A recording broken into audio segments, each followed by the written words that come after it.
When I was a young boy, my father took me into the city to see a marching band. He said, "Son, when you grow up, would you be the savior of the broken, the beaten and the damned?"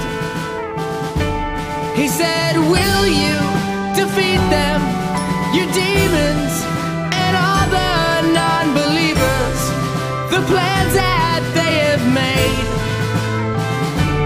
Because one day I'll leave you a phantom to lead you in the summer to join the Black Parade."